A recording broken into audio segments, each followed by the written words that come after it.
Hoy en Sol TV Noticias, ahora continuamos con la programación de Willax Televisión, Noticias que Sirven. Como saben, soy Osvaldo Carpio y estoy con el señor diputado de Venezuela, Jesús Farías. Él es vicepresidente de la Comisión de Finanzas y Desarrollo. Así es, bienvenido. Muy buenos ¿Qué días, los trae a ustedes por acá, por Lima? Bueno, además de los lazos de amistad que históricamente nos unen con el noble pueblo peruano, la necesidad de difundir la realidad sobre nuestro país, que ha sido objeto de distorsiones terribles de acuerdo a lo que hemos podido percibir. Venezuela se encuentra prácticamente en el ojo del huracán, de las grandes confrontaciones de nuestros pueblos con grandes potencias imperialistas como los Estados Unidos, y eso repercute mediáticamente en los medios de comunicación. Los más grandes, manejados por intereses privados, tienen toda la intención y propósito de distorsionar, de torcer la realidad y diseñar matrices de opinión muy negativas. Y bueno, nosotros estamos acá para aportar información e insumos que ubiquen al pueblo peruano en la realidad venezolana. Entonces, ¿ustedes sienten que están agredidos por los Estados Unidos y por eso tienen una alianza de ya más o menos 14 años con Cuba? Y no solamente con Cuba, con Nicaragua, con Bolivia, con Ecuador, con Brasil, con Argentina. Estos proyectos de integración, UNASUR, Mercosur, el ALBA, Petrocaribe, han tenido a Venezuela y sobre todo al comandante Chávez como uno de sus promotores fundamentales, y nos sentimos verdaderamente muy orgullosos de ser los portadores de la idea inmortal del libertador Simón Bolívar. Por la presencia de Hugo Chávez en Cuba durante mucho tiempo, durante toda esta penosa enfermedad, y además luego el viaje del presidente Nicolás Maduro a Cuba con frecuencia. ¿Cuál es la relación con Cuba? Porque se dice que Cuba tiene una presencia muy grande de gente de inteligencia y de las Fuerzas Armadas cubanas dentro de Venezuela. Sí, esa es una de las cosas que a nosotros realmente nos llama la atención, que quieran poner a Cuba prácticamente como un país imperialista, un país que está bloqueado, hostigado, con muchísimos problemas, resultado de su independencia y de su soberanía. Entre Cuba y Venezuela existen extraordinarias relaciones. Hay miles de médicos cubanos, no son militares ni agentes de la inteligencia cubana, como se dice, son médicos que llevan salud al pueblo. Nos ayudaron enormemente en la tarea sagrada de erradicar el analfabetismo en Venezuela. Hay asesores en el área de la cultura, del deporte, donde, como todos nosotros sabemos, son una verdadera potencia. Nuestros enfermos van a curarse a Cuba, enfermedades que en Venezuela no podían ser sanadas, y sobre todo no de manera gratuita, y mucho menos con el amor que nos brindan los compatriotas cubanos. De tal manera que nosotros no tenemos ningún complejo. Pero hay gente de inteligencia de Cuba en Venezuela. No, eso nadie lo ha podido comprobar. En todo caso, nuestras relaciones... Pero hay un diálogo entre Mario Silva, director de la OJIA, y el señor Aramis Palacio de la G2, que el G2 es el Servicio de Inteligencia Cubano, en el que hablan de todos los temas internos de Venezuela. Eso está publicado en todos los medios, ha sido transcrito, y entonces es evidente que hay una presencia del Servicio de Inteligencia Cubano dentro de Venezuela. Bueno, eso es lo que se ha presentado. Si nosotros grabamos algo, usted le pongo el nombre José Rodríguez, yo se lo pongo, y después sale alguien, yo hablé con José Rodríguez, ¿y cómo se comprueba eso? Pero Mario Silva no lo ha negado. Mario Silva no ha dicho nada. Mario Silva tiene que decir. Mario Silva ha salido de Venezuela y se ha ido a refugiar a Cuba. No sé dónde está, pero La información que yo tengo es que está en Cuba. Bueno, en todos los medios de comunicación. No sé dónde está. En Cuba también van muchos norteamericanos. Cuando rompe el bloqueo, europeos van a pasar vacaciones allá. De Latinoamérica va mucha gente, mexicana, tengo entendido. Pero va mucha gente. Eso no tiene absolutamente nada como comprobación, ningún tipo de valor. Mario Silva, al hacer esa conversación, porque parece que él es el que las difunde, o sea, él graba y él las difunde. ¿Ustedes piensan eso? O él o alguien interesado, pero dentro de las Fuerzas Armadas o del gobierno de Venezuela. Esa es la relación que hay entre Mario Silva y la oposición. Mario Silva fue el hombre más atacado por la oposición, y esta oposición, que siempre lo atacó y siempre puso en duda cada una de las palabras que él decía. Yo no soy ningún admirador de Mario Silva, pero puso en duda cada una de las palabras que él decía. Ahora lo toman como un ícono de la verdad y de la realidad absoluta, y ni siquiera se toman la molestia de comprobar, en primer lugar, si esa grabación no es falsa, y si no es falsa, y es absolutamente correcto lo que él dice, ni siquiera se han tomado la molestia de presentar ni la más mínima prueba.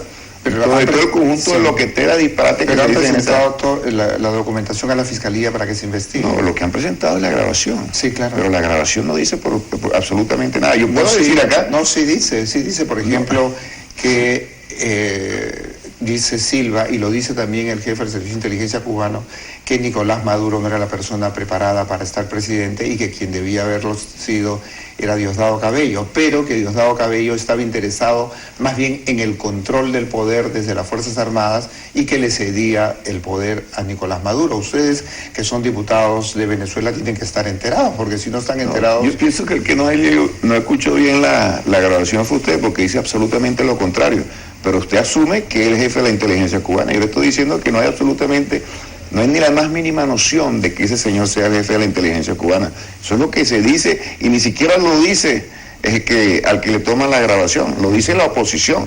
Es una versión de la oposición, pero la oposición tiene que presentar pruebas. Es absolutamente irresponsable presentar un bodrio de esa naturaleza. ¿Usted considera que es un bodrio? Pero tremendo. En el Perú hubo una cosa como esta, que el señor Montesinos grababa a la gente, se supo, luego se difundieron las grabaciones y se descubrió una verdad que estaba oculta. Entonces es un poco extraño que usted es un demócrata, ¿no es cierto? Mire, yo soy demócrata y también respeto a la gente. Y a la gente que ha sido agredida en ese medio hay que respetarla. Yo puedo ¿En ese medio, en la hojilla? No, en ese medio para la desinformación que fue en la grabación. Yo le puedo decir a usted que yo puedo salir de este canal y empezar a decir cosas sobre usted sin conocerlo. Y eso, por supuesto, no se puede tomar como una prueba para nada. Las denuncias es algo absolutamente delicado. En la democracia se pueden decir muchas cosas, pero la democracia también exige un respeto por las personas y un respeto por toda la sociedad. Y en ese sentido, todo lo que se utiliza como acusación tiene que ser comprobado. A un personaje como Montesinos con algo que está ocurriendo en la sociedad venezolana. Pienso que hay la intención desvelada de hacer un paralelismo entre el fujirismo, lo que ocurrió acá con Fujimori y lo que está ocurriendo en Venezuela con Mario Silva. Son realidades absolutamente... O sea, que ustedes no saben dónde está Mario Silva. Yo no sé dónde está Mario Silva, no tengo absolutamente ningún contacto con él. ¿Y el presidente Maduro lo sacó de su programa, de la televisión? No lo sacó. Él se fue por razones de enfermedad y después salió del aire. Pero salió justo después de la grabación.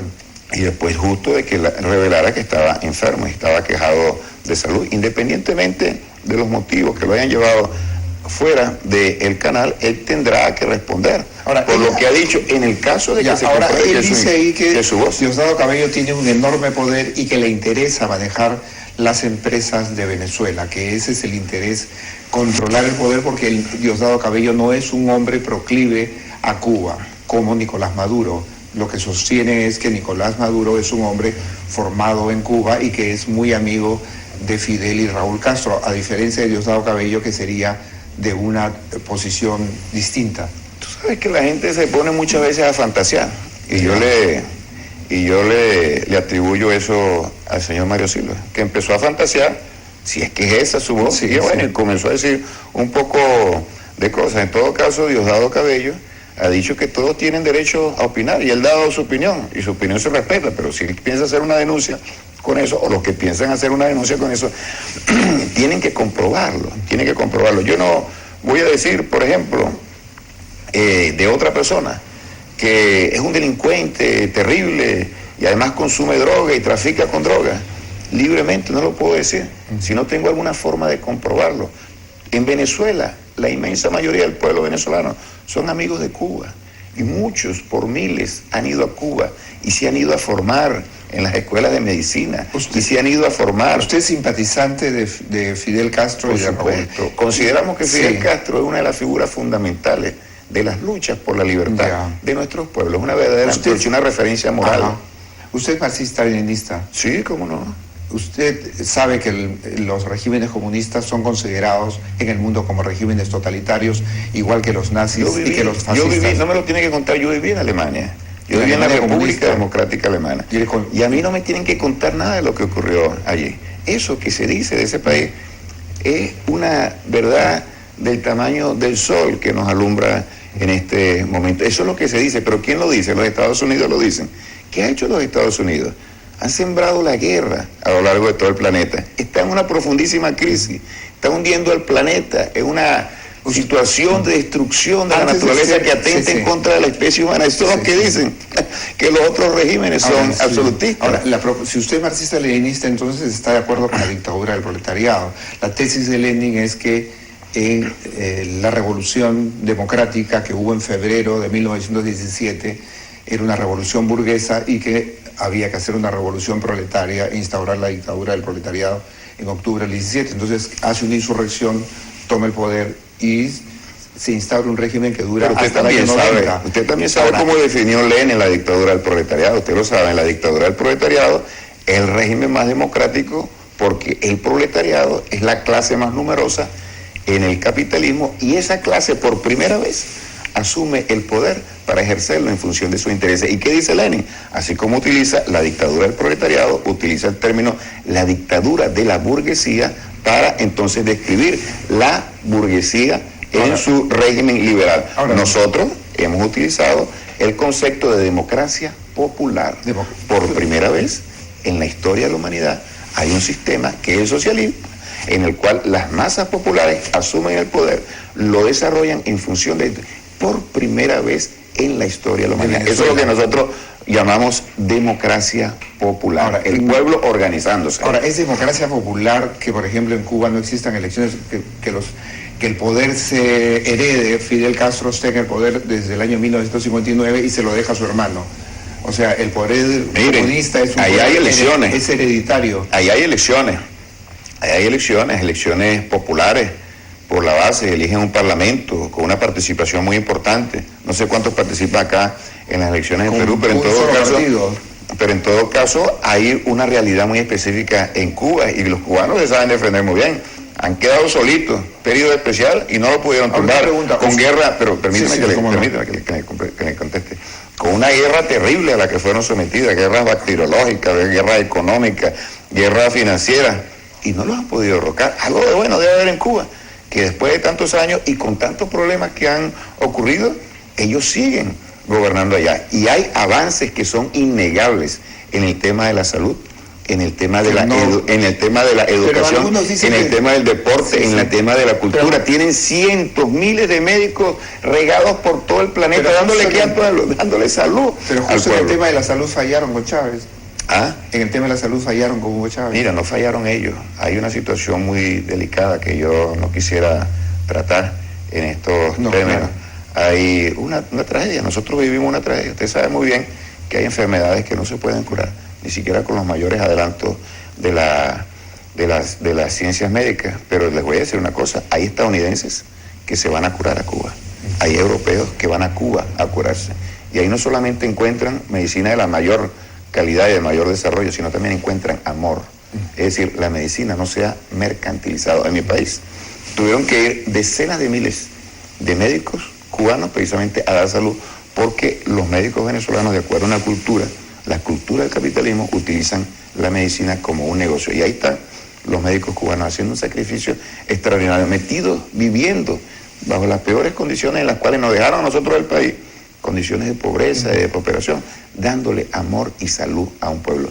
Y Venezuela, ese gobierno que nosotros llamamos socialista, y ese gobierno que va a impulsar, como de hecho lo estamos impulsando, una verdadera democracia, la democracia de participación, de organización del pueblo, está construyendo un nuevo destino, por primera vez, utilizando el petróleo pero en función de nuestros intereses. Destino, porque es el destino que Rusia desapareció el comunismo, China esté en el capitalismo, salvo Corea del Norte, donde se ha heredado Kim Il-sung le entregó el poder a Kim Jong-il y el otro a Kim Jong-un.